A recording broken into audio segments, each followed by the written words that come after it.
Demystifying English. Idiomatic Expressions Unleashed.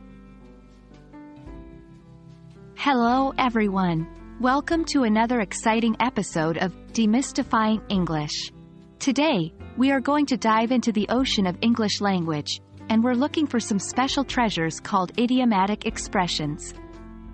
This is a part of our ongoing series on listening fluency, and specifically, we are focusing on using idiomatic expressions in context. If you're ready, let's dive right in. To start, let's define what we mean by idiomatic expressions. These are phrases or sayings that have a figurative or symbolic meaning, which is different from their literal meaning. For example, the phrase, kick the bucket, doesn't mean to physically kick a bucket. It's an idiom that means to die. Sounds interesting, right? So you may ask, why do we need to learn idiomatic expressions? The answer is simple. Idiomatic expressions are everywhere in English. They are common in movies, songs, books, and everyday conversation. Understanding them will not only improve your listening comprehension, but also make your English sound more natural and fluent. Decoding idiomatic expressions can be a little tricky, but the key lies in context. If someone says, "She spilled the beans," they are not talking about someone making a mess with beans. The context might reveal that it actually means, "She revealed a secret." Remember, when you hear an unfamiliar phrase, pay attention to the context.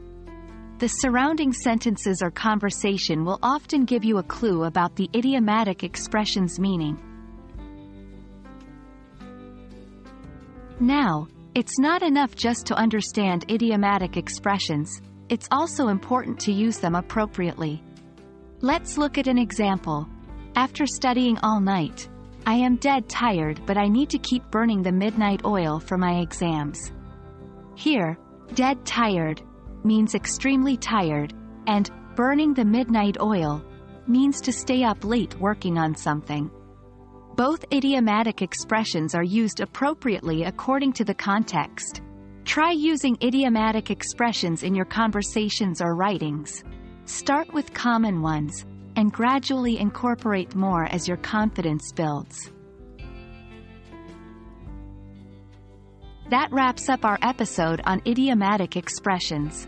Remember, understanding and using idiomatic expressions can significantly boost your English fluency.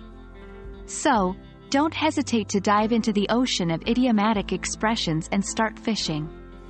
Thank you for joining us today. We hope you found this episode insightful and engaging. Stay tuned for our next episode where we continue our journey of English language learning. Until then, keep practicing and happy learning.